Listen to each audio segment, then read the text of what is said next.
Listo, chicos, creo que ya.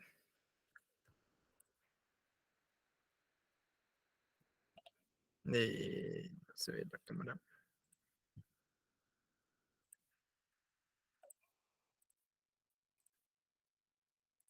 Listo. Disculpen la calidad de la cámara, ahorita estoy desde portátil, entonces sí un poquito feito. Momento, por favor, momento.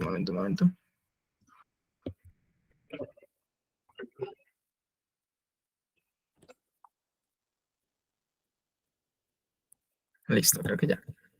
¿Me confirma si están viendo bien, si me están escuchando, por favor? Sí, profe. ¿Se escucha algún retorno o algo así? No. No. Vale, muchas gracias. En ese caso, vamos a iniciar. Ya está viendo la pantalla, ¿verdad?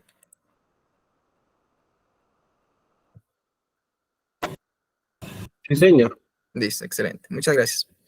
Entonces, bienvenidos todos. Espero pues se encuentren muy bien. Espero pues hayan tenido muy buena semana y que hayan podido cargar todas las evidencias el día de ayer. Recordemos que el día de ayer ya pues se dio como tal cierre a lo que fue la actividad de proyecto número 2. Y pues inicialmente en cuanto a la conferencia del día de hoy, vamos a tener un pequeño cuadro de honor que les había compartido por allí al grupo de chat. Vamos a nombrar las personas que se encuentran al día en la entrega de las evidencias correspondientes a la actividad de proyecto número 2. Y también vamos a hacer un pequeño quiz, un pequeño cuestionario, pero no se asusten, no se vayan a salir, que realmente el cuestionario no es algo calificable, es tan solo para que ustedes puedan autoevaluarse, digamos, poder determinar si han adquirido en verdad conocimiento o si les hace falta profundizar en alguna temática de las que hemos visto hasta el día de hoy. ¿Listo? Entonces, porfa, no se vayan a salir de la reunión, no se vayan a preocupar porque realmente el cuestionario es autoevaluaciones para que ustedes conozcan si han aprendido o no. ¿Listo? En ese caso, como lo venía comentando, el día de hoy pues ya se debe, digamos, publicar lo que es el cierre de la actividad de proyecto número 2, la cual pues su objetivo era especificar el modelo conceptual y estructurar la propuesta técnica del proyecto de software. Digamos que en aquel proceso en el cual nosotros definíamos cuáles funcionalidades íbamos a tener en nuestro proyecto y definirlo, crear las historias de usuario, definir qué elementos de hardware y software íbamos a utilizar para ese proyecto. En resumidas cuentas, eso fue lo que hicimos en esta actividad de proyecto número 2. Ahora bien, siguiendo a esto, tenemos por aquí el cuadro de honor de esta actividad de proyecto número 2, que corresponde a la fase 1 de análisis. Dentro de las personas que se encuentran al día en cuanto a la entrega de las evidencias, quiero resaltar a Jenny Rosario Arteaga Díaz, Jorge Antonio Piedrahita Noreña, Oila Ruiz Gordillo, Luisa Fernanda Uribe Gómez, Sergio Andrés Casadiego Navarro, Daniel Flores Franco, Wendy Yurani Delgado Barcenas, Mateo Terapues Guevara, Francisco Javier Muñoz Mejía, David Snyder Parra Garzón, Lady Milana Roballo Correa, Marcos Alexander González Vargas, Luis Andrés Fernando Vega, Laura Daniela Torres Ruiz, Jorge Andrés Gamboa Ferreira, Freddy Antonio Novoa Navas, Camilo Andrés Zuluaga Rojas y Brian Steven Camargo Camargo. Entonces, felicitaciones, chicos, por pues haber entregado las evidencias a tiempo. Algunos de los que están aquí, digamos, entregaron las evidencias, pero por parte de la competencia de inglés no se han evaluado unas evidencias, por lo cual si llegan a tener una de esas evidencias es porque la profe los evaluó. Y pues obviamente hay que volver a presentar esas evidencias. ¿Listo? Ese cuadro de honor corresponde a los aprendices que están al día con todas las evidencias hasta la actividad de proyecto número 2, fase 1 de análisis. Recordemos que la fase 1 de análisis conlleva la actividad de proyecto número 1 y la actividad de proyecto número 2. Digamos que engloba esas dos actividades. Pues básicamente el día de hoy cerramos fase, cerramos actividad de proyecto y vamos a dar inicio a una nueva fase y a una nueva actividad de proyecto. Listo, que esta nueva fase corresponde o tiene 3 actividades de proyecto. Antes de ello, quería pues de informarlos, bueno, dedicarles esta pequeña frase que dice lo siguiente. Su dedicación y esfuerzo demuestran que están en el camino correcto para alcanzar sus metas. Recuerden que cada paso que dan en este proceso de aprendizaje los acerca cada vez más a convertirse en expertos en desarrollo de software. Sigan adelante, nunca se rindan y sigan aprendiendo, persiguiendo sus sueños. El éxito está a su alcance. Entonces, nuevamente, felicitar a aquellas personas que se encuentran al día con las evidencias y espero pues que sigan siendo de esta forma, que no pierdan el hilo, porque una vez se pierde el hilo es bastante complejo, digamos, volver a retomar. ¿Listo? En ese caso, vamos a seguir. Y lo que les había comentado anteriormente es que vamos a hacer un pequeño quiz, una pequeña autoevaluación que va a conformar algunos temitas. Son tan solo 8 preguntas, son preguntas pues no tan complejas, que abarca temas de la actividad de proyecto número 1 y de la actividad de proyecto número 2, que recordemos que eso pues abarca la fase 1. Les voy a enviar este enlace por aquí por el chat, porfa, para que vayan ingresando. Como les digo, no va a ser calificable en cuanto a la formación, pero sí es algo muy importante que lo puedan desarrollar para que ustedes tengan aquel conocimiento de si han aprendido algo en la formación. Listo, pero un momentico ya inicio aquí la clase. Ah, bueno, creo que no. Ese no era el enlace, espérenme. Ya les envío el enlace, por favor. Un momento, por favor. Continuar.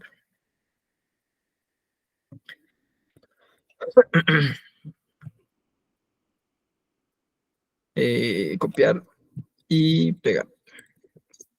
Aquí le envío el enlace otra vez. Ese es el enlace correcto. ¿Listo? Fue más chica. No sé qué aparezca en este otro. Jejeje.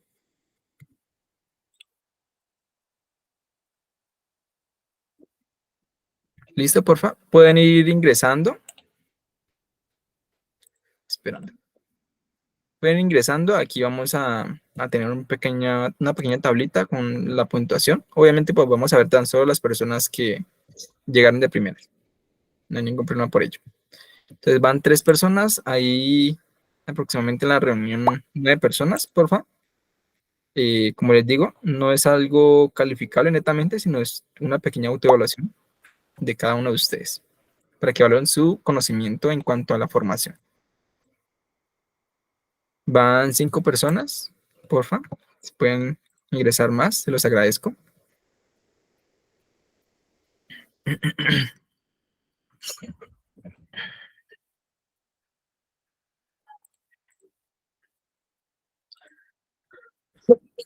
Está Daniel, Camilo, Lady, David, Marcos, Fabiola, no te veo por allí, Francisco, Fran, Freddy, Laura, porfa, pueden ir ingresando. Jenny.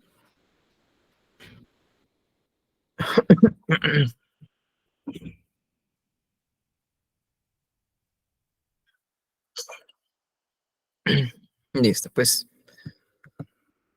tenemos muy poco, bueno, tenemos harto tema al día de hoy, entonces vamos a ir iniciando el cuestionario, ¿listo? Entonces no hay ningún problema. Sí, profe, qué pena. Pide un código. ¿Cuál es el código? El 13, espérame, aquí. Ahí te lo envié. Pero si ingresas a ese enlace, el último que te envié, creo que te lleva a la plataforma, no hay necesidad de colocar código. ¿Listo? Igualmente creo que pueden ir ingresando a medida que vamos desarrollando la actividad. Listo, Laura, no hay ningún problema. Vamos a iniciar.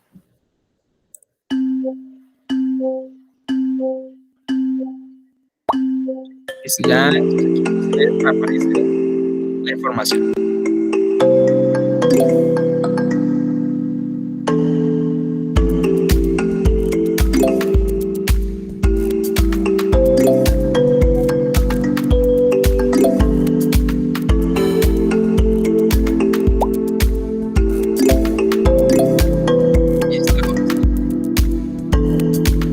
Pues el 86% de precisión.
Felicitaciones a Daniel Flores, que quedó en primer lugar.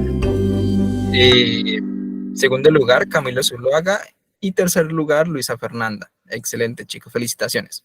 En este caso, realmente, como les decía, el objetivo como tal de este quiz, este cuestionario, es que, digamos, validar los conocimientos que ustedes han adquirido y en los que les hace falta reforzar. De igual forma, la idea es poder darles un pequeño recorderis de aquellas preguntas, digamos, que nos fue mal. Como la pregunta número 1, ahí me están escuchando, ¿verdad?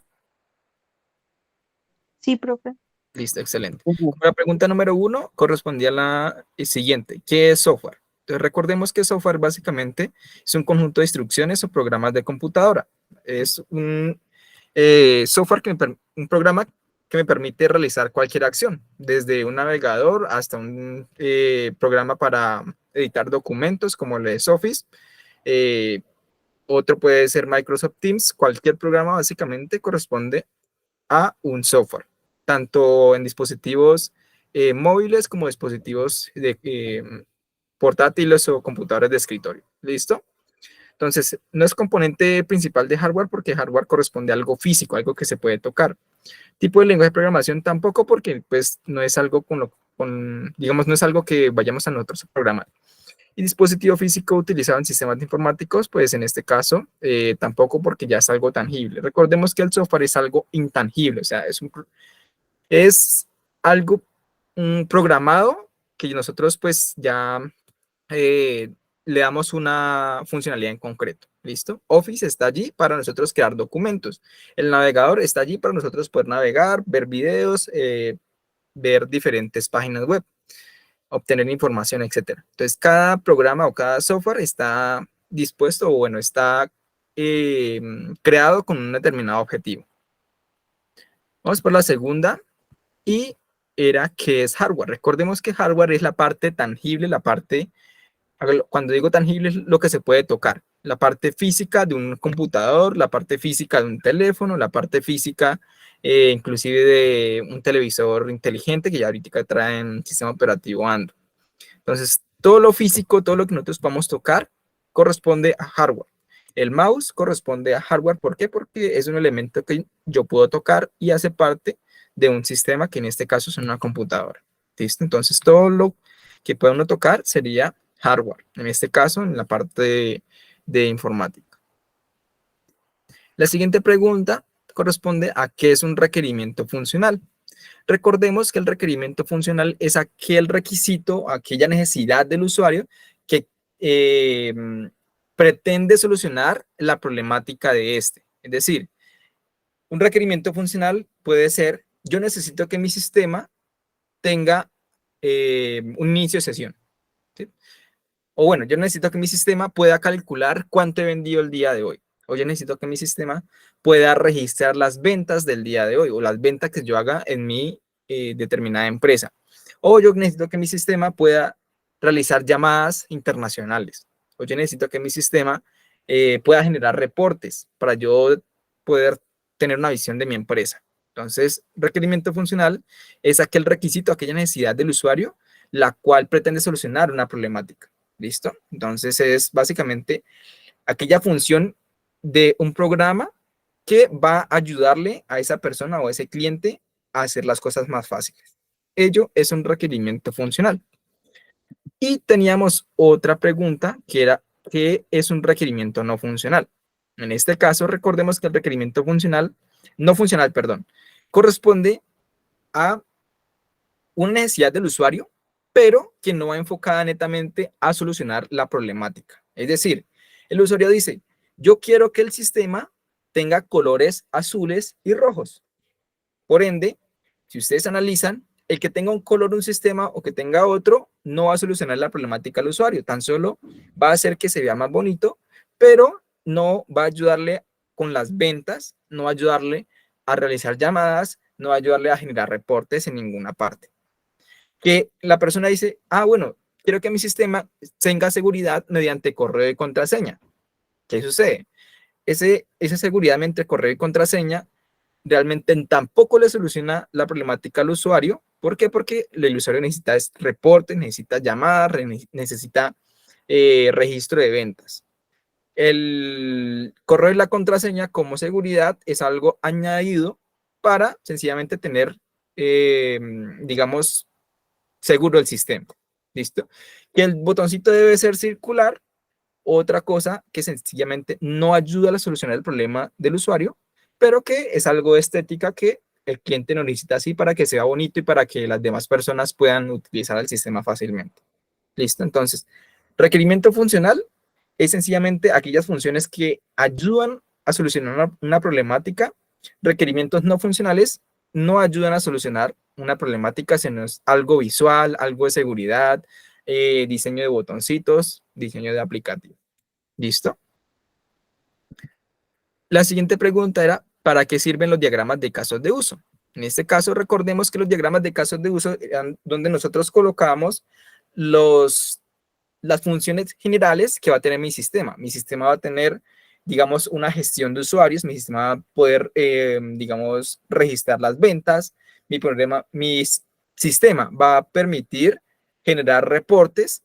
Entonces, eso o esas funcionalidades se colocan en un diagrama, ¿sí? En una representación gráfica mediante circulitos, y a los lados vamos a colocar los actores, o sea, las personas que van a utilizar o van a hacer uso de esa función. Es decir, el administrador va a poder generar reportes. El cliente va a poder hacer compras. El supervisor va a poder cargar los elementos para vender.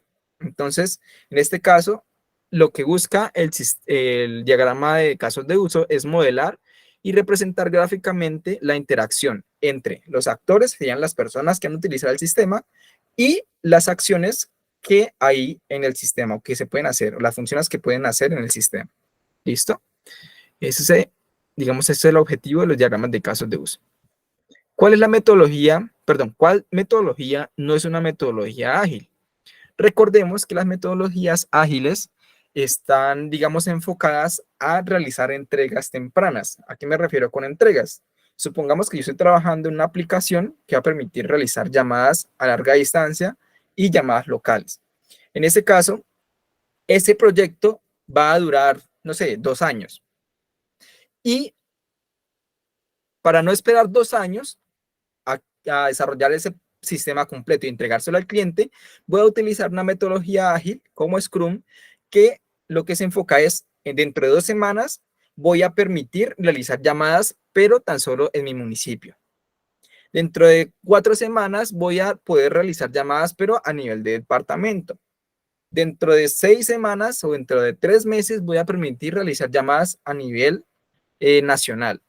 Y ya dentro de 2 años voy a permitir realizar llamadas a nivel internacional. Entonces, en ese caso, estaría utilizando una metodología ágil, ya que el objetivo sería entregar a 2 semanas las llamadas locales y el cliente va a poder utilizar esas llamadas locales. Ese es el beneficio. Mientras que las metodologías no ágiles corresponden a, sencillamente, desarrollar las llamadas locales, las llamadas municipios, las llamadas departamento, las llamadas nacionales, las llamadas internacionales, y por último, ahí sí se entrega al cliente para que él lo pueda utilizar. Como ven, digamos, hay algunos pros y algunos contras dentro de metodologías ágiles y metodologías tradicionales. En este caso, las metodologías ágiles son Scrum, Canva y RAD, que sería desarrollo rápido de aplicaciones. Estas metodologías lo que se enfocan es en poco tiempo crear funcionalidades que le permitan al cliente utilizar el sistema y no esperar hasta final de todo el proyecto a entregar ese sistema, ¿listo? Ese software. Entonces, nuevamente, metodología ágil, entregas tempranas, entregas cortas de funcionalidades, no tienen que ser funcionalidades completas de todo el sistema, sino funcionalidades sencillas. Y metodologías tradicionales son metodologías que por lo general se basan en hasta el final del proyecto entrego todo. Y una de estas metodologías tradicionales corresponde a metodología en cascada. ¿Por qué? Porque la metodología en cascada, hagan de cuentas que es una escalera y inician. Primero vamos a obtener los requerimientos. Segundo, vamos a revisar con el cliente si eso es lo que nosotros obtuvimos es lo que él necesita. Tercero, vamos a crear los diagramas. Cuarto, vamos a empezar a crear el módulo de inicio. Quinto, el módulo de, no sé, llamadas locales. Sexto, llamadas municipio. Séptimo, llamadas departamento. Octavo, nacionales. Noveno, internacional. Luego de que ya terminamos todo el software, realizamos pruebas y por último le vamos a entregar al cliente. Entonces, si ven, dentro de todas esas actividades, en ningún momento le entrega algo al cliente, sino hasta el final del proyecto. Por eso se llama metodología en cascada. Hasta que no termina todas las tareas, no se le entrega al cliente. Entonces, esta sería la metodología no ágil. ¿Por qué? Porque lo que busca es, hasta el final de todo el proyecto, entregar un resultado. ¿Listo? Por otro lado, tenemos una pregunta que significa las TIC. Creo que todos contestaron muy bien. Tecnologías de la información y la comunicación. Tenemos otra, y creo que es la última, y teníamos para qué se usan las historias de usuario. Entonces, en este caso, la respuesta correcta era para representar las necesidades y requerimientos de los usuarios, de modo que los desarrolladores puedan entender y trabajar en ellas. Es decir, recordemos que para las historias de usuario, generalmente nosotros utilizamos una pequeña plantilla, una pequeña conjugación de palabras, uniones, diría yo. Como desarrollador requiero o necesito un inicio de sesión para que mis clientes puedan iniciar sesión en el sistema. ¿Listo? Entonces tenemos la palabra como, el para y, perdón, el qué y el para. ¿Qué necesito? Y el para qué lo necesito para que mis usuarios puedan acceder al sistema. Entonces, este tipo de historias de usuario o esta nomenclatura de nombres de historias de usuario permiten a los desarrolladores entender quién lo necesita, quién necesita eso, qué es lo que necesita y para qué se necesita.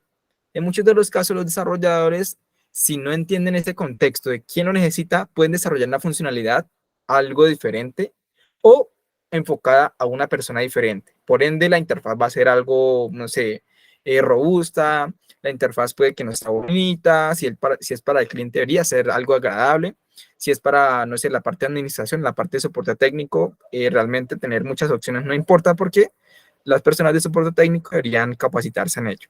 Entonces, en este caso, el objetivo de las historias de usuario es, primero, poder plasmar las necesidades del usuario y segundo, que esa necesidad del usuario puedan entenderla los desarrolladores y puedan empezar a trabajar en ello. ¿Listo?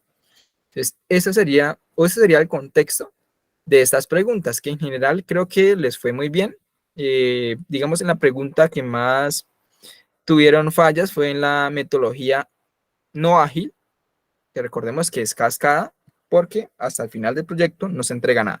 Mientras que las otras lo que hacen es entregar poquito a poquito funcionalidades pequeñas. Creo que en general vamos bien. ¿Listo? Más adelante, pues vamos a hacer más actividades de estas con el fin de que podamos validar los conocimientos, podamos validar, digamos, aquello que hemos aprendido en la formación. ¿Listo? Si alguien tiene alguna pregunta, alguna duda en estos momentos, me la puede hacer, no hay ningún problema. ¿Tienen alguna pregunta respecto a al cuestionario que hicimos, chicos?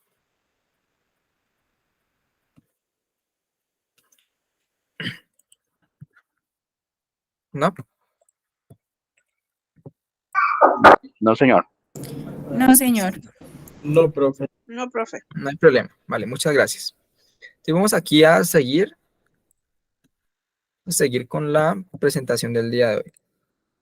Nos quedan 30. Entonces, en este caso, el día de hoy ya pues dimos cierre a la actividad de proyecto número 2 y vamos a dar apertura a la actividad de proyecto número 3. Dentro de esta actividad de proyecto, lo que buscamos es estructurar procesos lógicos para la construcción de algoritmos.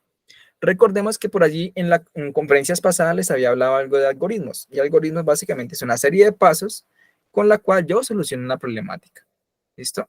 Yo como voy a iniciar sesión, primero debo colocar el correo, la contraseña, doy clic en el botón. Si está todo correcto, pase por este lado. Si no está correcto, muéstrele un mensajito. ¿Listo? Si está correcto, váyase al inicio de sesión. Entonces es como una especie de diagrama de flujo, pero vamos a tener por allí lógica matemática, es decir, 1 más 3 da 5, perdón, 4. Vamos a tener ejercicios de ello para la parte de algoritmos. ¿Listo? Pero vamos a tener algo parecido. Sencillamente condiciones, si algo pasa o si esto es verdad, pase por este lado, si no es verdad, pase por este otro lado. Ese es el objetivo, digamos, de esta actividad de proyecto número 3. Más sin embargo, en esta actividad de proyecto número 3 vamos a ver dos competencias transversales. Una de ellas es la parte de física de ciencias naturales. Y la otra corresponde al área de, en este caso, bilingüismo de inglés. ¿Listo? Como lo hemos visto en las diferentes actividades de proyecto. ¿Qué vamos a hacer el día de hoy? ¿O qué evidencias vamos a presentar el día de hoy? Vamos a iniciar con las evidencias correspondientes al área de física, ciencias naturales. Digamos, para poder despejar ello y luego de estas evidencias tener más tiempo para las evidencias de lógica matemática, ¿listo? De algoritmos, que vamos a ver más adelante, que son creo que, si no estoy mal, 6. Entonces, iniciando como tal la parte de la competencia física, tenemos por aquí un pequeño texto que nos habla, digamos, ¿qué es la física?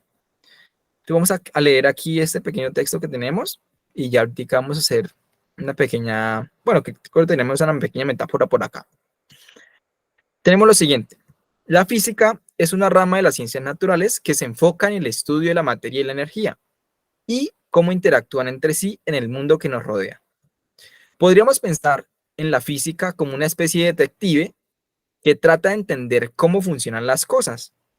Los físicos observan los fenómenos naturales desde las estrellas y los planetas hasta las partículas subatómicas más pequeñas y tratan de encontrar patrones y leyes que expliquen lo que sucede. Una buena metáfora para entender la física es imaginarla como un manual de instrucciones para el universo. Al igual que un manual de instrucciones te dice cómo funciona un dispositivo y cómo hacerlo funcionar, la física nos dice cómo funciona el universo y cómo interactúan sus partes. En resumen, la física es una ciencia natural que estudia la materia y la energía y cómo se relacionan entre sí en el universo. Es una especie de detective que trata de encontrar patrones y leyes para entender cómo funciona el mundo que nos rodea y podríamos pensar en ella como el manual de instrucciones para el universo. Es decir, que la física es aquella ciencia que me permite a mí entender por qué si yo suelto un elemento, este cae a una velocidad. ¿Listo? ¿Por qué si yo tiro algo al aire, este elemento vuelve a caer? ¿Por qué si yo muevo un elemento, este se va a quedar quieto en un determinado tiempo? ¿Sí? Entonces, todas aquellas incógnitas que nosotros nos podamos hacer de cómo funcionan las cosas en nuestro planeta o en el universo, es aquello que se encarga la física de estudiar. ¿Listo? Entonces, es un pequeño contexto de la física. Ahora bien, en cuanto a las evidencias que vamos a trabajar, para ellas tenemos un material de formación llamado la ciencia de las cosas, que ese material de formación está en la plataforma, por aquí, en la actividad, perdón, en la fase 2, actividad de proyecto número 3, material de formación, la ciencia de las cosas, y tenemos este pequeño material de formación aquí. Aquí tenemos unos temas: física, cinética, dinámica, conservación de energía, termodinámica, electromagnetismo, oscilaciones y ondas. De aquí vamos a ver unas pequeñas temáticas para lo siguiente. Aquí tenemos las evidencias y en total son 5 evidencias que nosotros vamos a ver. Más sin embargo, creo que no nos va a alcanzar el tiempo el día de hoy. Por ende, creo que vamos a explicar las 2 primeras y en la próxima conferencia vamos a explicar las 3 siguientes. ¿Listo? Entonces estaríamos en estas 2 sesiones explicando evidencias correspondientes a el área de física. Inicialmente tenemos nosotros un cuestionario, en este caso, y ese cuestionario, bueno, para este cuestionario podemos utilizar el material de formación, la ciencia de las cosas. Aquí tenemos la descripción. Bueno, en este caso, pues ya como saben, el cuestionario como tal tiene, si no estoy mal, creo que 10 preguntas. De esas 10 preguntas, hay algunos ejercicios, digamos, aplicando fórmulas de física en este caso, pero van a ver que no es algo muy complejo que digamos. En sí, aquí tenemos unos ejemplos de algunas preguntas que pueden llegar a salir. Y una de ellas, por ejemplo, puede ser: ¿a cuántos metros sobre segundo o cuántos metros por segundo equivale la velocidad de un objeto que se desplaza a 10 kilómetros? Es decir, lo que tenemos que hacer aquí es una regla de 3. En este caso, hacer una conversión. Convertir kilómetros a metros y horas a segundos. Obviamente, en este caso, lo primero que tenemos que hacer es determinar la equivalencia. ¿Cuánto equivale un kilómetro? 1000 metros. ¿Cuánto equivale una hora? 60 minutos. ¿Y cuánto equivale un minuto? 60 segundos. En este caso, ¿por qué sacamos 60 minutos? Porque necesitamos llegar hasta segundos.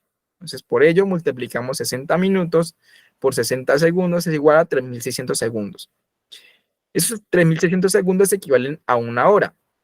Por ende, nosotros lo que podemos hacer es sencillamente tener ese valor en segundos y tener el valor en metros. Es decir, como un kilómetro equivale a 1000 metros, pues lo que vamos a hacer es multiplicar 1000 metros por 10 kilómetros. Esto nos da el resultado de 10.000 metros. Esto ya simplemente lo podemos y nosotros, digamos, dividir 1000 metros dividido entre 1600 segundos y nos va a dar un valor de 2.7 metros sobre segundo. Esta es la respuesta en este caso a la pregunta de cuántos metros sobre segundo equivale a la velocidad. Lo que hicimos fue, primero convertir a metros los kilómetros, convertir a segundos las horas y hacer la respectiva división. Con esto tenemos nosotros el resultado de esta pequeña pregunta. Creo que ya habíamos visto, bueno, en las evidencias anteriores de matemáticas hemos visto regla de 3. Entonces, a la mayoría creo que les fue muy bien. Entonces, felicitaciones. Y creo que no les va a quedar pues muy grande este pequeño ejercicio. Otra pregunta que tenemos por allí es la siguiente, o un ejercicio. Una partícula describe un movimiento circular uniforme alrededor de la Tierra, con una velocidad de 1 vuelta por hora. Calcula el número de vueltas que dan un día. En este caso, si un día tiene 24 horas, una vuelta dividido por hora por 24 es igual a 24 vueltas. Si una vuelta la da por hora, pues sencillamente lo que hacemos es multiplicar por 24 horas y tenemos 24 vueltas. Algo realmente muy sencillo, pero pues, digamos, la aplicación de la matemática, digamos, la base para la física. Por ello es tan importante. Tenemos por aquí otro y ya tenemos por aquí una ecuación y nos dice: las aspas de un extractor de caña giran uniformemente a la razón de 100 vueltas por minuto, 120 vueltas por minuto. Su velocidad angular es, y aquí tenemos la fórmula de la velocidad angular. Tenemos la descripción, W es la velocidad angular. ¿Listo? No se preocupen tanto por la letra ni nada, sino entiendan qué es lo que equivale, qué es lo que representa esa pequeña letra o ese pequeño signo. W es la velocidad angular, es decir, es nuestro valor que requerimos. F es la frecuencia de rotación en vueltas por segundo. Recordemos que por aquí arriba nos habían dicho cuántas vueltas, en este caso por minuto. Por ende, tenemos que primero convertir a vueltas por segundo. ¿Lo ven? Nos piden aquí vueltas por segundo, entonces si nos dan vueltas por minuto, primero convertimos a vueltas por segundo y ya tenemos la F.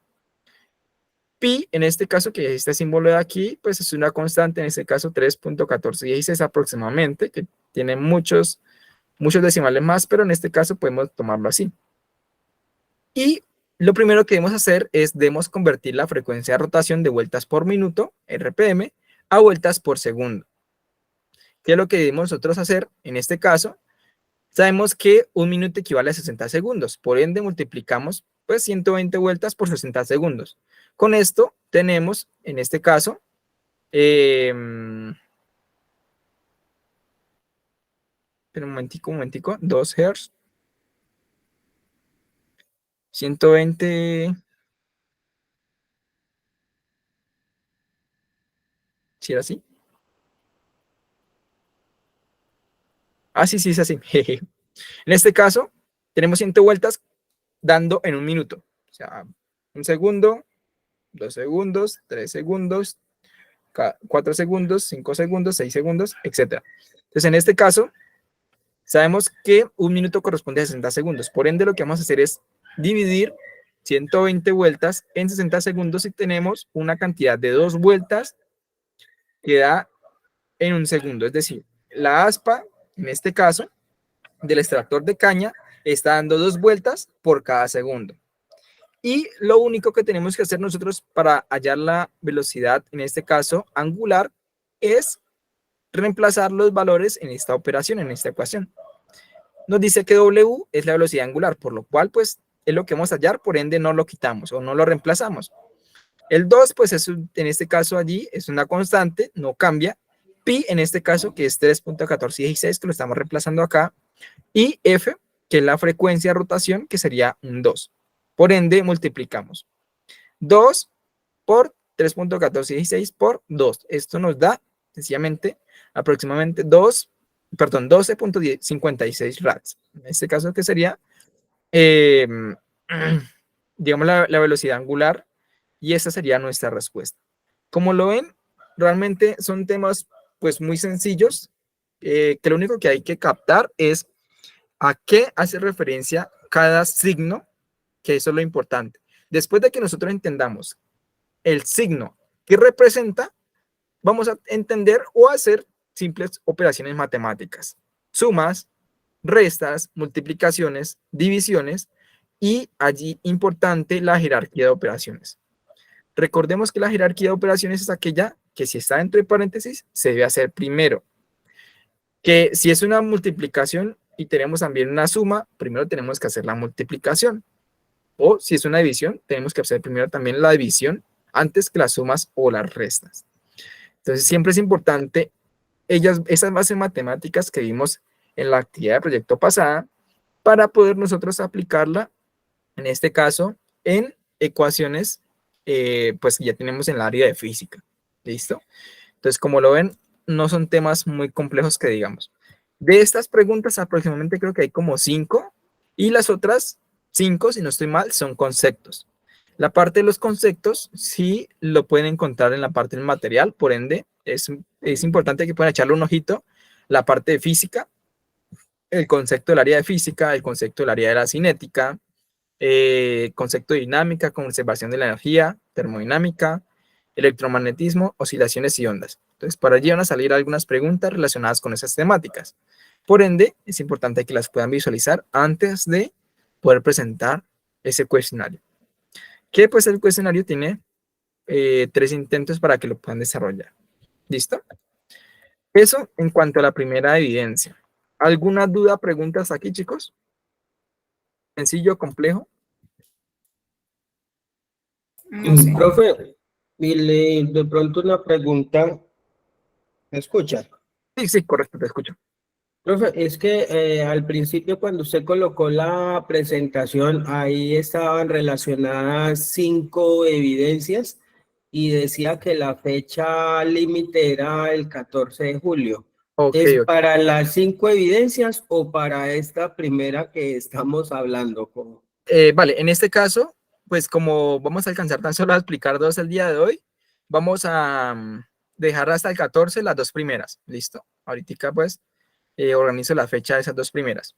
Y las otras 3 pues ya iniciarían el 7 y terminarían el 21. ¿Listo? Ok, profe, gracias. Listo, con gusto, Marcos. Entonces, en este caso, vamos a seguir con la otra evidencia. La siguiente evidencia, tenemos nosotros que hacer un video expositivo sobre un experimento de aplicación. En esta evidencia nos dicen aquí lo siguiente. Está un poquito lento. Nos dicen aquí lo siguiente. La evidencia se centra en interpretar y explicar de manera clara las diferentes clases de medida, gráficas y ecuaciones que describen los cambios físicos recurrentes en los cuerpos según la teoría, leyes y principios. Para su desarrollo es importante la lectura y análisis del componente formativo, la ciencia de las cosas. Con ello se espera evidenciar la importancia de conocimientos de las ciencias naturales y sus aportes aplicados al contexto social y productivo. En cuanto a la estrategia didáctica de aprendizaje a través de experimentación, deberá presentar un video donde demostrará una de las 3 leyes de Newton, con un experimento donde presente la ley, su aplicación y el contexto productivo o social y su influencia en los procesos tecnológicos avances actuales o próximos. En los documentos del programa se encuentra el anexo video expositivo, donde describen cada uno de los pasos y aspectos fundamentales para su construcción. ¿Qué es lo que debemos hacer en esta evidencia?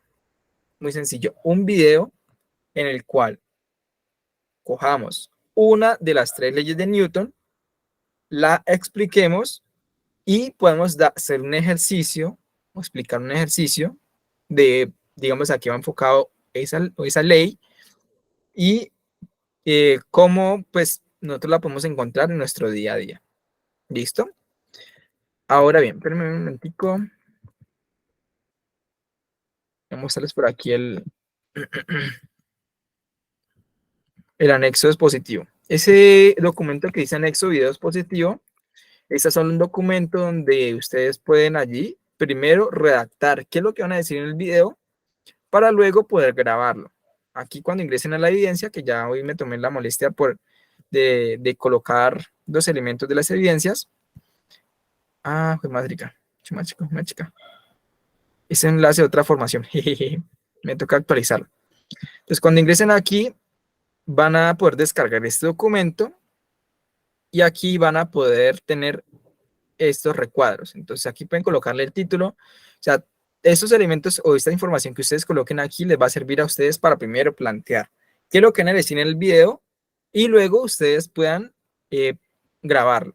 ¿Listo? Aquí pues está la secuencia del video. Primero, qué es lo que van a hacer, qué imágenes van a colocar, qué sonido, etcétera, etcétera, etcétera. Tenemos una pequeña explicación. Básicamente es cómo nosotros podemos planear un video para luego poder grabar. ¿Listo? No es algo del otro mundo. Ahora bien, antes de pues, dejarlos así al vacío, o bueno, decirle vaya y desarrolle esa evidencia, tenemos por aquí una pequeña explicación acerca de las 3 leyes de Newton. Entonces, la primera ley de Newton, conocida como la inercia, nos dice aquí lo siguiente. Esta ley establece que un objeto en reposo permanecerá en reposo y un objeto en movimiento seguirá en movimiento a velocidad constante en línea recta, a menos que una fuerza neta actúe sobre él. También la fricción. ¿Qué nos dice aquí? Y es, digamos, un poco raro si lo vamos a leer, que si está en reposo, pues permanece en reposo. Aquí no hace referencia a eso. Si yo tengo un mouse y yo lo tengo aquí en mi palma de mi mano y yo lo dejo ahí quieto, él no se va a mover. Eso es lo que nos están diciendo. Se va a mover a menos de que yo le aplique una fuerza externa. Es decir, con mi otra mano puede ser, mueva ese mouse. Con ello, ese elemento se va a mover. Eso es lo que nos explica, en este caso, la ley de la inercia. El objeto va a quedar en reposo a menos de que una fuerza externa actúe sobre él. ¿Qué puede ser la fuerza? La fuerza externa puede ser mi fuerza, en este caso, puede ser la fuerza de un motor, puede ser, no sé, la fuerza de la gravedad. Entonces, todos aquellos elementos que representan la fuerza pueden llegar a mover un objeto. ¿Listo?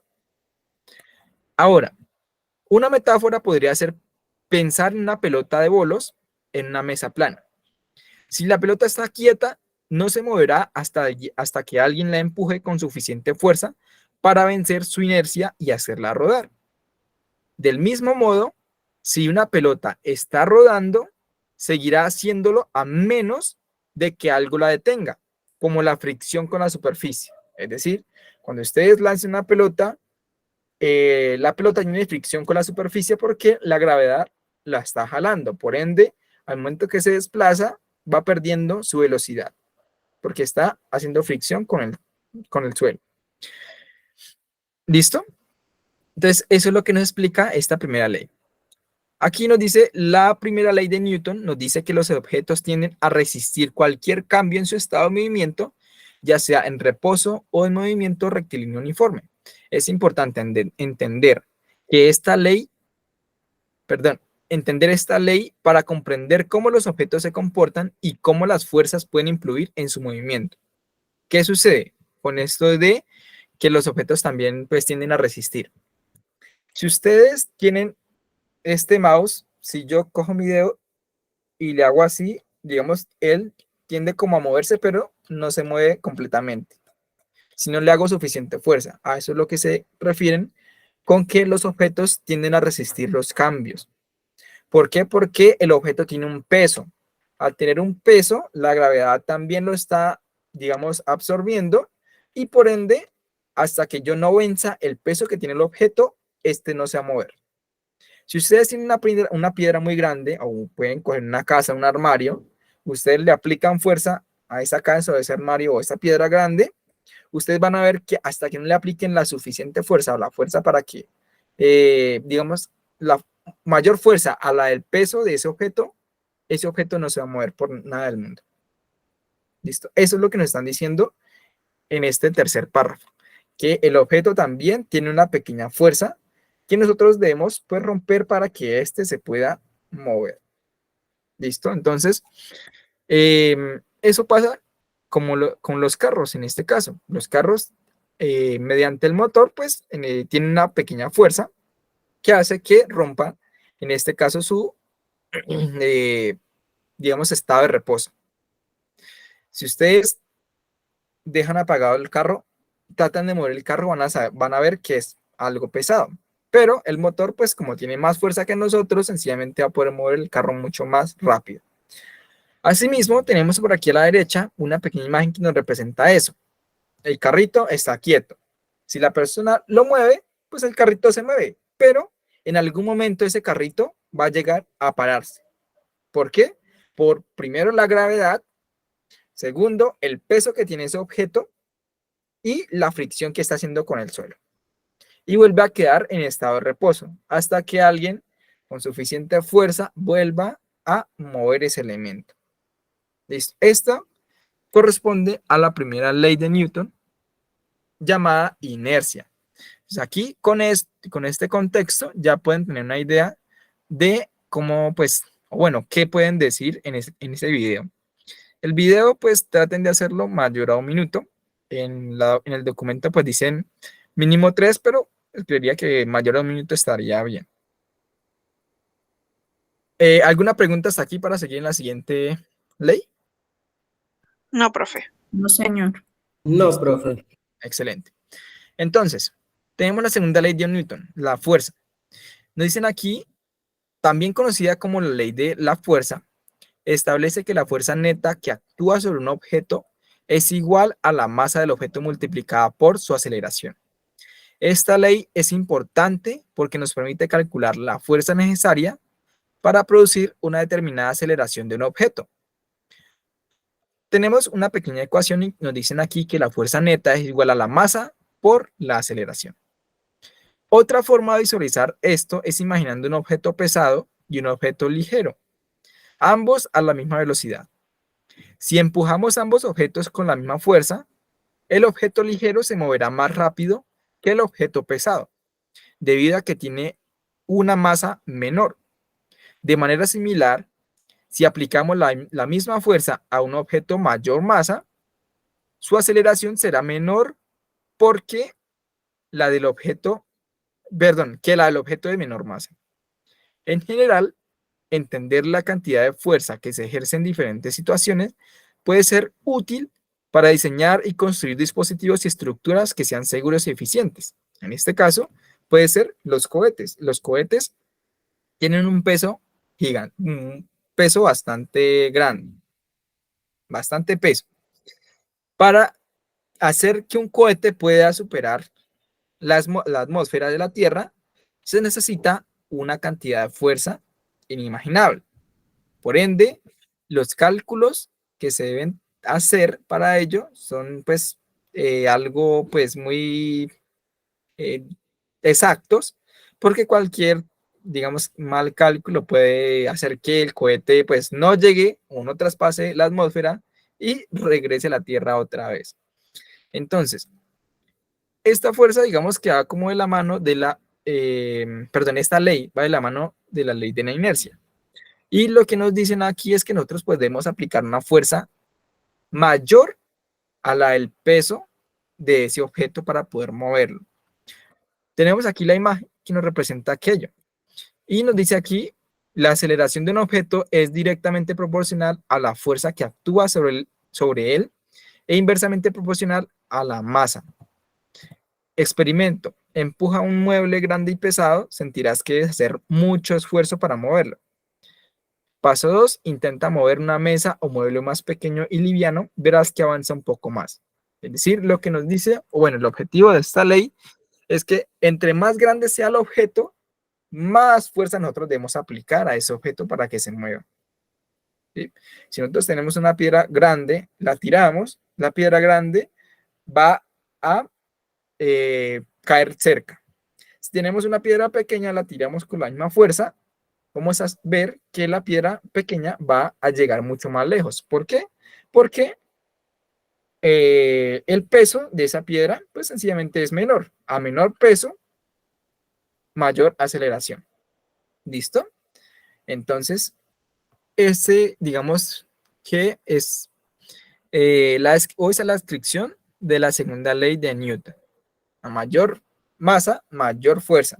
A menor masa, pues menor fuerza y pues más aceleración. La tercera ley de Newton hace referencia a la acción y reacción. Ahora nos dice aquí, imagina que estás patinando sobre hielo con un amigo.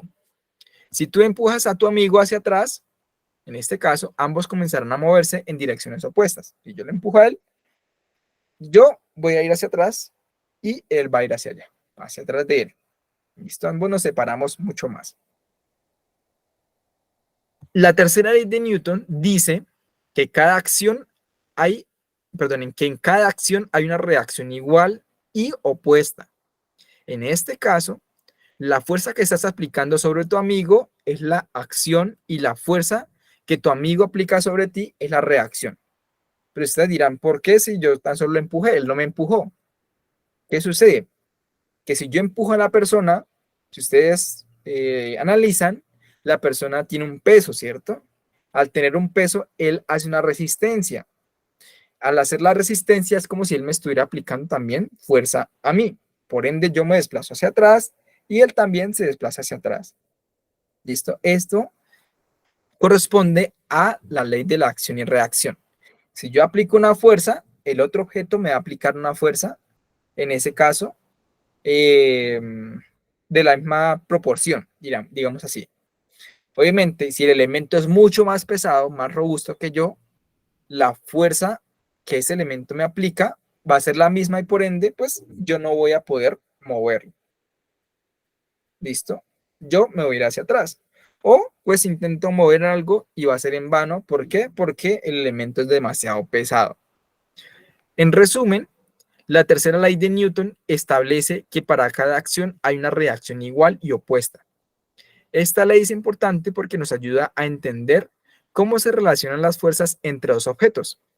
Cuando aplicamos una fuerza sobre un objeto, ese objeto también nos aplica una fuerza de igual magnitud y dirección opuesta. Esto puede ser útil para entender cómo se mueven los objetos y cómo interactúan entre sí.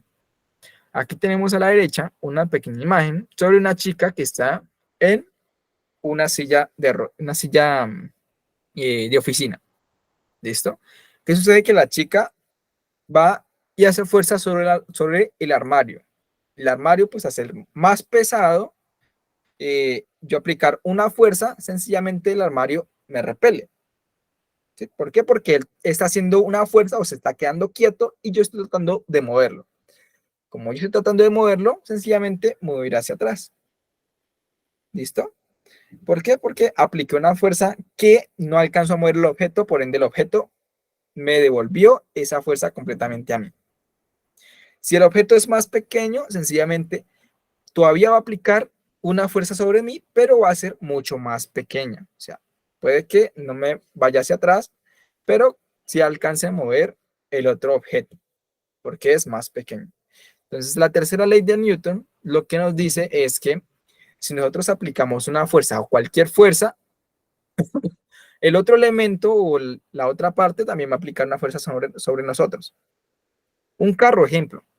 Un carro, al momento de prender, el carro va a una velocidad, miremos, o bueno, ustedes dirán, pero ¿qué nos puede hacer una fuerza opuesta al carro, perdón? Si el carro va a una velocidad, ustedes analizan que el viento va siendo cada vez más fuerte. Y esto es porque porque el carro está haciendo más fuerza, el viento también tiene una pequeña fuerza, por decirlo de esa forma, y están chocando.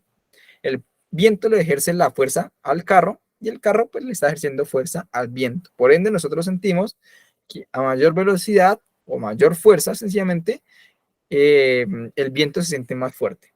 ¿Por qué? Porque estamos, en este caso, aplicando más fuerza y el viento nos está aplicando también su fuerza a nosotros. ¿Listo? Entonces, en este caso, a ello hace referencia a la tercera ley de Newton. Que nosotros aplicamos una fuerza a un objeto, sencillamente ese objeto nos va a transmitir una fuerza a nosotros. Pero depende, si el objeto es más grande, pues nos devuelve toda la fuerza. Si el objeto es más pequeño, nos da una fuerza, pero sencillamente podemos moverlo, por ende nos va a retornar toda la fuerza a nosotros. ¿Listo? Ello corresponde a la tercera ley de Newton de acción y reacción. Este es el contexto sobre las tres leyes de Newton sobre las cuales ustedes deben hacer un video.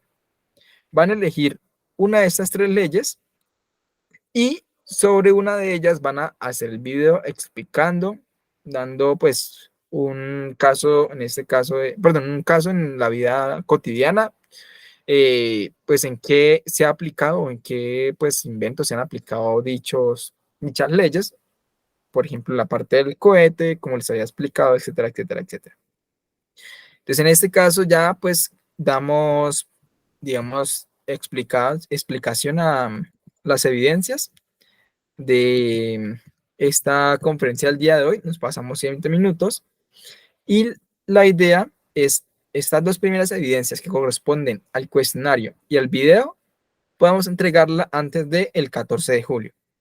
Las otras 3 evidencias que nos hacen falta en cuanto al área de física, las vamos a dar el día 7, la próxima semana, para pues sencillamente tener fecha de entrega del 21. Las otras 3 evidencias. Las primeras 2 al 14 y las otras 3 al 21, que pues damos explicación en la siguiente sesión. Entonces, chicos, ¿alguna pregunta, alguna duda hasta aquí? ¿Difícil? ¿Fácil? No, profe. ¿Evidencias? No, profe, de pronto no sé si existe la posibilidad, es que vi hace un momento que la plataforma, no sé si se quiera devolver un momentico para explicarle bien de qué se trata. ¿En la plataforma? Oh, Sí, señor. Donde está las evidencias del proyecto, ya las que iniciamos ¿por acá? eso. Entonces, ¿esta estaría ubicada en qué posición? En fase 2. Sí. Se perdió. En proyecto, fase 2, actividad de proyecto número 3. Es que vi que esta evidencia está como a la mitad. Ok. En cuanto a estos Entonces, elementos de acá. sí, entonces no sé qué posibilidad, profe, hay de que las actividades estén, porque a mí personalmente, es que no sé, yo soy un poco cuadriculada y cuando yo me doy cuenta, yo digo, jue madre, pero me hace falta una evidencia de la anterior. Ok. Y de pronto eso como Listo. que me hace como que perder el hilo de qué realmente me hace falta. Entonces, no sé si existe la posibilidad que se puedan corregir o modificar dependiendo del orden de las actividades con el fin de que pues obviamente no Listo, se nos listo. vaya a pasar ninguna. Listo. Entonces una de las cositas sería, por ejemplo, colocarle entre paréntesis, digamos, el área, en este caso, creo que por aquí van las de física. Entonces aquí al final les voy a colocar entre paréntesis física y les voy a colocar un numerito. ¿Listo? Entonces en este caso, como vamos a ver las de física primero, voy a colocar las de 1, y en este caso hasta 4, si no estoy mal. Y ya luego de ello vamos a seguir con las demás. ¿Listo? Para que pues tengan mayor claridad de ello. Para que no tenga Perfecto. tanto pierde. Gracias. Por aquí pues es un poquito complejo, digamos, encontrar las evidencias, eso. Personalmente a mí me parece. Por ende, también les dejo en cuanto a las presentaciones los enlaces en su mayoría, y también en cuanto a la parte de los reportes que yo les envío. Allí, digamos que están sobre cada una de esas evidencias, o los nombres de las evidencias, hay un enlace, hay un hipervínculo, que si ustedes dan clic allí, los va a llevar a la plataforma, a esa evidencia, a poder entregarla. ¿Listo? Para que también tengan presente ello. Eso en cuanto al reporte que yo les envío, y también en cuanto a la extensión de aprendiz, ustedes también pueden de allí descargar el reporte tan solo de ustedes y poder acceder a esas calificaciones, o bueno, a conocer las evidencias que se van a presentar, o bueno, tener más, digamos, más organizado el tema de las evidencias y poder ir más rápido a ellas, a poder entregarlas, ¿sí? Para que no tengan tanto pierde ingresando por allí.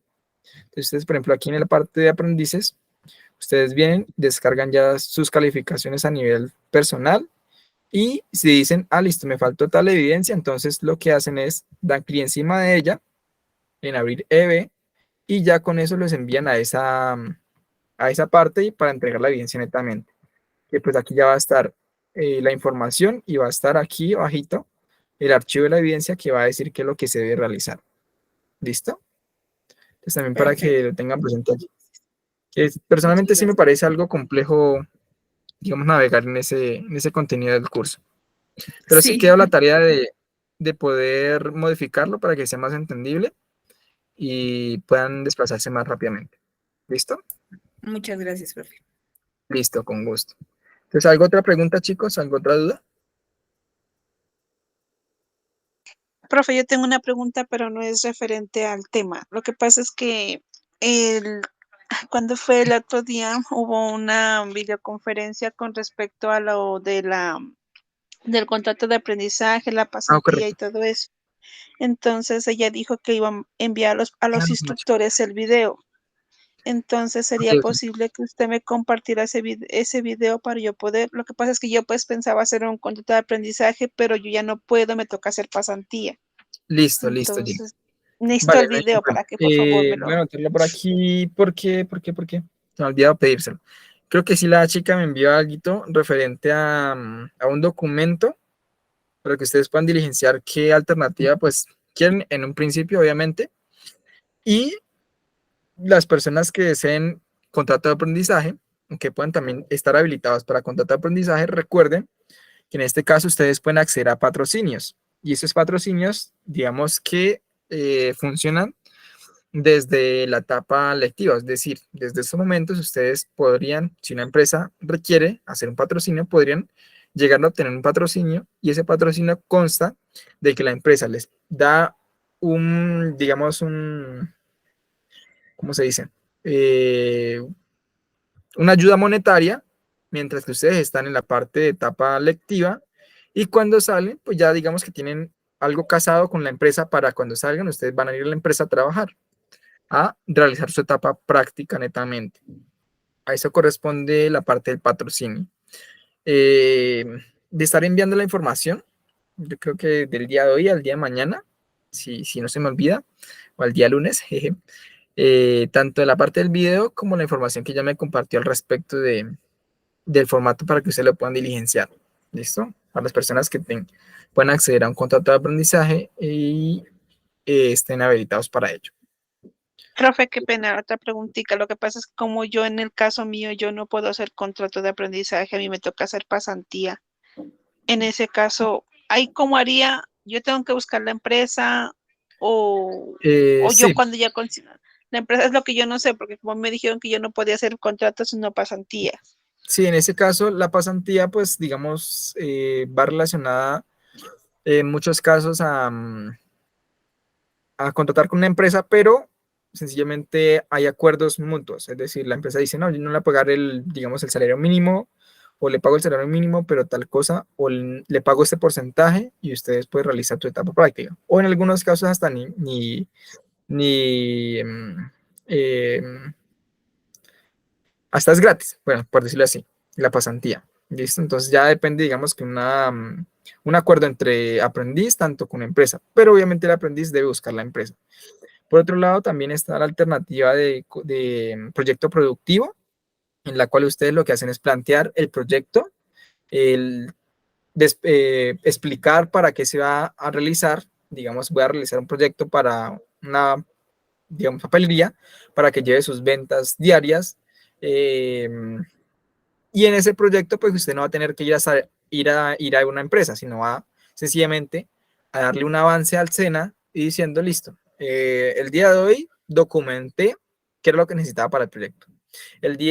Bueno, la siguiente semana inicié a desarrollar la parte de inicio de sesión del proyecto. La siguiente semana seguí con la parte de poder registrar las ventas. La próxima semana ya hice tal cosa. Y a los 6 meses, pues ya terminé el proyecto y lo implementé. Entonces, en ese caso, pues ya, digamos, tiempo de cada uno de ustedes pueden estar trabajando divinamente lo que trabajan actualmente y pueden ir desarrollando también el proyecto productivo, que sería algo pues que ustedes están desarrollando en su tiempo libre o pues sencillamente cumpliendo con aquello que ustedes plantearon en principio, que es desarrollar un sistema para la papelería. Obviamente ya depende de cada uno de ustedes y la idea de proyecto que ustedes tengan, que también, que es, digamos, la alternativa más viable cuando las personas pues actualmente están trabajando y no pueden acceder, digamos, con un contrato, no pueden cambiar de labor tan fácilmente por, digamos, la escala salarial. ¿Listo? Podría ser esa la forma por el momento. Entonces, igualmente no se preocupen por eso. Más adelante, pues van a ver que pues hay diferentes alternativas y entre las que les estaba explicando, también se puede de esa forma. Que si el proyecto que ustedes están desarrollando, bueno, que el proyecto que se desarrolla en cuanto a la formación es bastante interesante, inclusive con ese proyecto, ustedes pueden presentarlo a empresas, que las empresas van a, digamos, a tener más en cuenta a las personas que realizan proyectos, a personas que tan solo presentan y dicen, ya soy o terminé mi etapa lectiva, necesito buscar con otro aprendizaje o necesito pues una pasantía. Ustedes presentan el proyecto que ustedes desarrollaron, inclusive ese proyecto, si es bastante interesante, puede llegar a generar ingreso monetario sin necesidad de ustedes hacer nada más. ¿Listo? Entonces no se preocupen por eso todavía. ¿Alguna otra pregunta, alguna otra duda, chicos, hasta el momento? No, señor. ¿No? Listo. Yo creía que eso sería todo por la conferencia del día de hoy. Nos estaríamos viendo en la conferencia de la próxima semana, en la cual pues vamos a dar explicación a las próximas 3 evidencias del área de física para terminar esta competencia y seguir con las evidencias de la parte de lógica. ¿Listo? Más chica, de algoritmos. Entonces, chicos, espero tengan una muy buena noche, que la terminen de pasar súper bien y como siempre, pues la conferencia está siendo grabada para luego subir a la plataforma y que ustedes la puedan ver en diferido. Entonces, buena noche para todos, chicos. Hasta luego. Buenas noches para todos. Una feliz noche. Buenas noches, profesor. Hasta luego. Profe. Gracias. Buenas noches, gracias.